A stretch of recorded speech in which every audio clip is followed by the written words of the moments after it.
বন্ধুরা, আজ আমার শ্রী শ্রী ভাগবত গীতার নবম অধ্যায়ের সপ্তম দিন আমি পড়ছি, আপনারা শুনুন।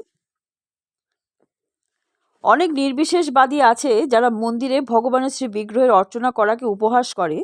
তারা তর্ক করে যে ঈশ্বর সর্বব্যাপক, অতএব মন্দিরে পূজা করে তাকে সীমিত করা হবে কেন? কিন্তু ভগবান যদি সর্বব্যাপক হন, তাহলে তিনি মন্দিরে অথবা অর্চা বিগ্রহে নেই।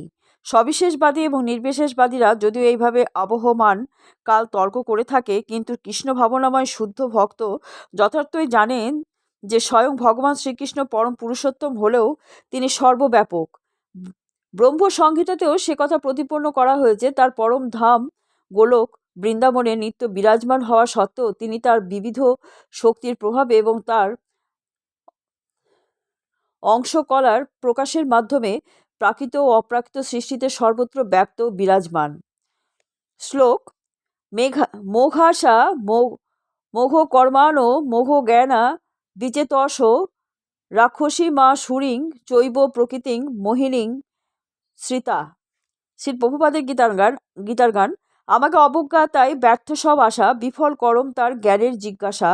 যাহার আসুরি ভাব রাক্ষস স্বভাব, ছাড়ে মোড়ে মানে শুধু প্রকৃতি বৈভব। প্রকৃতি মোহিনী মূর্তি তারে জারি মানে, মায়াময় মূর্তি বলে তাহারা আমারে।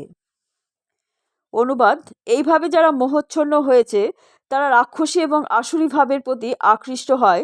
সেই মোহাচ্ছন্ন অবস্থায় তাদের মুক্তি লাভের আশা, তাদের সকাম কর্ম এবং জ্ঞানের প্রয়াস সমস্তই ব্যর্থ হয়। তাৎপর্য: অনেক অনেক ভক্ত আছে যারা নিজেদের কৃষ্ণ ভাবনাময় এবং ভক্তিযোগে যুক্ত বলে মনে করে, কিন্তু তারা অন্তরে পরম পুরুষোত্তম শ্রীকৃষ্ণকে পরম জ্ঞান বলে স্বীকার করে না। তারা কোনোদিনই ভক্তিযোগের ফলস্বরূপ ভগবদ্ধাম প্রাপ্ত হতে পারে না। তেমনি পরম পুরুষোত্তম ভগবান শ্রীকৃষ্ণকে উপহাসকারী সকাম কর্মনিষ্ঠ সদাচারী ব্যক্তিরা অথবা জড়জাগতিক বন্ধন থেকে অন্তিমকালে মুক্তিকামীরা কোনোদিনই সফল হতে পারে না। অর্থাৎ যে সমস্ত মানুষ ভগবান শ্রীকৃষ্ণকে উপেক্ষা তারা আসুরিক ভাবাপন্ন কিংবা নাস্তিক। ভগবদ্গীতার সপ্তম অধ্যায়ে তাই বলা হয়েছে যে এই ধরনের আসুরিক ভাবাপন্ন দুষ্ট লোকেরা কখনোই ভগবান শ্রীকৃষ্ণের শরণাগত হয় না। তাই পরম তত্ত্বজ্ঞান লাভের জন্য তারা মনোধর্ম প্রসূত সমস্ত জল্পনা কল্পনার মাধ্যমে এই সিদ্ধান্তে উপনীত হয় যে জীবসত্তা এবং শ্রীকৃষ্ণের মধ্যে কোনোই পার্থক্য নেই। এই ভ্রান্ত ধারণার বশবর্তী হয়ে তারা মনে করে যে তাদের মনুষ্য শরীর এখন মায়ার দ্বারা আবৃত হয়ে আছে, কিন্তু যখন তারা তাদের দেহ থেকে মুক্ত হবে তখন তাদের এই ঈশ্বরের মধ্যে কোনো পার্থক্য থাকবে না। শ্রীকৃষ্ণের সঙ্গে এক হওয়ার এই চেষ্টা মোহগ্রস্ত চিন্তাধারার ফলে কোনোদিনই সার্থক হবে না। অপ্রাকৃত পারমার্থিক জ্ঞান চর্চার ক্ষেত্রে এই ধরনের নাস্তিক্য এবং আসরিক অনুশীলন সর্বদাই নিষ্ফল হয়। এটাই হচ্ছে এই শ্লোকের নির্দেশ। এই ধরনের লোকেদের দ্বারা বেদান্ত সূত্র অথবা উপনিষাদি বৈদিক শাস্ত্র থেকে জ্ঞান চর্চা চিরকালই নিষ্ফল ও ব্যর্থ হয়। সুতরাং পরম পুরুষোত্তম ভগবান শ্রীকৃষ্ণকে একজন সাধারণ মানুষ বলে মনে করা মহা অপরাধ। যারা তা করে তারা অবশ্যই বিভ্রান্ত, কারণ তারা ভগবান শ্রীকৃষ্ণের সচ্চিদানন্দ ঘন শাশ্বত নিত্য শিব বিগ্রহের তত্ত্ব জানে না। বৃহৎ বিষ্ণু স্মৃতি মন্ত্রে তো একথা স্পষ্টভাবে বলা হয়েছে, যো বেত্তি ভৌতিকং দেহং কৃষ্ণস্য পরমাত্মন স সর্বস্মাৎ বহিষ্কার্য শ্রৌত স্মার্ত বিধানত মুখং তস্যাব লোকপি সচেলং স্নান মোচরতে। যে শ্রীকৃষ্ণের শ্রী বিগ্রহকে প্রাকৃত জড়জাগতিক দেহ বলে মনে করে তাকে শ্রুতি এবং স্মৃতি শাস্ত্রের সমস্ত বিধান থেকে বহিষ্কৃত করা উচিত, এবং ঘটনাক্রমে যদি কখনো তার মুখ দর্শন ঘটে তাহলে সে পাপ থেকে মুক্ত হওয়ার জন্য এবং সংক্রমণ থেকে রক্ষা পাবার উদ্দেশ্যে তৎক্ষণাৎ গঙ্গা স্নান করা উচিত। পরম পুরুষোত্তম ভগবান শ্রীকৃষ্ণকে তারাই অবজ্ঞা করে যারা তাঁর প্রতি ঈর্ষাপরায়ণ। এই ধরনের লোকেরা বারবার আসুরিক অথবা নিরীশ্বরবাদী জনিতে জন্মগ্রহণ করতেই নিশ্চয়ই চায়। তাদের প্রকৃত জ্ঞান চিরকালই মোহের দ্বারা বিলুপ্ত হয়ে থাকবে, যার ফলে তারা উত্তরোত্তর সৃষ্টিরাজ্যের সবচেয়ে তমসাময় অধম জনিতেই পতিত হয়ে থাকবে। শ্লোক: মহাতালস্তু মং পার্থ দৈবিং প্রকৃতি মাশ্রিতা ভজন্তন্য নরন মনস জ্ঞাতা ভূতাদিম ব্যয়ম। শ্রীল প্রভুপাদের গীতার গান। কিন্তু যে বা মহাত্ম সে আরাধ্য প্রকৃতি আশ্রয় লইয়া করে ভজন সঙ্গতি।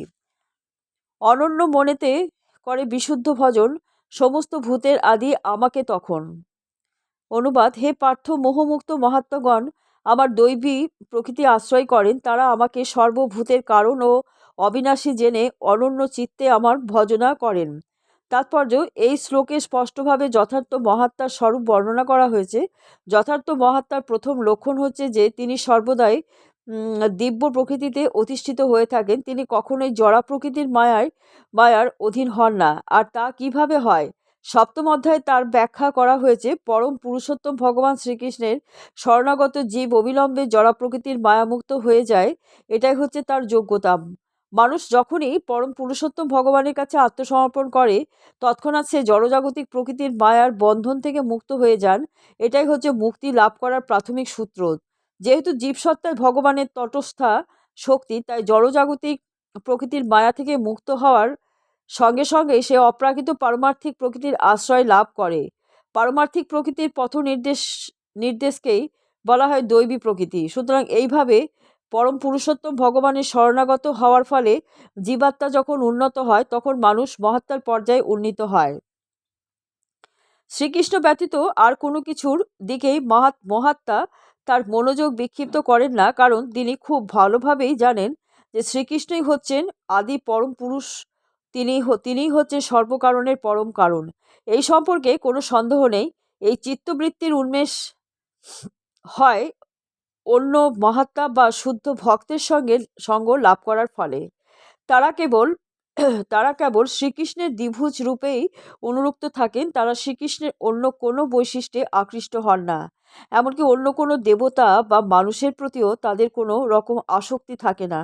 এই ধরনের কৃষ্ণ ভাবনাময় ভক্ত সদা সর্বদাই শ্রীকৃষ্ণের চিন্তায় মগ্ন থাকেন। তারা অবিচলিতভাবে কৃষ্ণ ভাবনাময় ভগবত সেবায় নিত্য তন্ময় হয়ে থাকেন। শততং শ্লোক: শততং কৃত্যয়ন্ত মাং যতন্তশ্চ দৃঢ়ব্রতা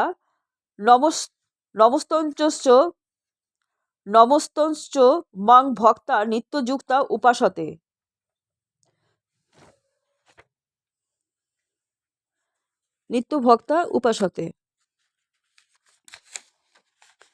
শ্রীল প্রভুপাদের গীতার গান: লক্ষণ সে মহাত্মার হয় বিলক্ষণ, মহিমা আমার করে সতত কীর্তন। আমার মহিমা জন্য সর্বকর্মে রত, সকল বিষয়ে যত হও দৃঢ়ব্রত। অনুবাদ: ব্রহ্মচর্যাদি ব্রতে দৃঢ়নিষ্ঠ ও যত্নশীল হয়ে সেই ভক্তরা সর্বদা আমার মহিমা কীর্তন করে এবং সর্বদা ভক্তিপূর্বক আমার উপাসনা করে।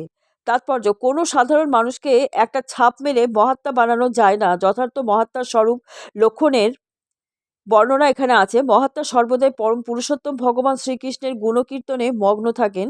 তার আর কোনো কাজই থাকে না। তিনি নিরন্তর পরমেশ্বরের মহিমা প্রচারে নিয়োজিত থাকেন। পক্ষান্তরে বলা যায় যে মহাত্মা কখনোই নির্বিশেষবাদী হন না, কারণ যথার্থ মহাত্মা হচ্ছেন তিনি, যিনি ভগবানের ধাম, ভগবানের নাম, ভগবানের রূপ, ভগবানের গুণ তথা ভগবানের অদ্ভুত চরিত্রের স্তুতিতে ভগবানের কীর্তন করে। এই সমস্ত ভগবত তত্ত্ব সর্বদাই কীর্তনীয়। তাই যথার্থ মহাত্মা সর্বদাই পরম পুরুষোত্তম ভগবানের প্রতি অনুরক্ত থাকেন।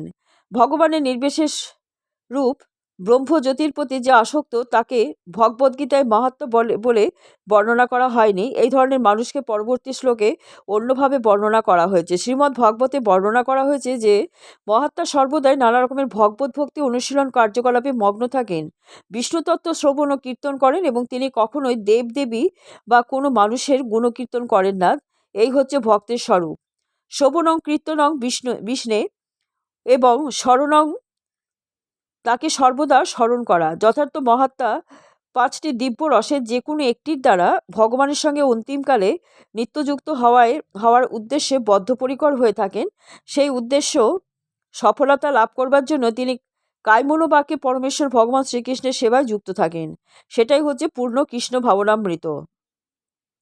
ভক্তিযুগের কতগুলো ক্রিয়া অবশ্য পালনীয়, যেমন একাদশী, জন্মাষ্টমী ইত্যাদি পূর্ণ তিথিতে উপবাস করা। এই সমস্ত বিধিবিধান মহান আচার্যদের দ্বারা তাদের জন্য নির্দেশিত হয়েছে, যারা পরম পুরুষোত্তম ভগবানের পারমার্থিক চিন্ময় জগতে ভগবানের নিত্য সান্নিধ্য লাভ করার প্রকৃত প্রয়াসী।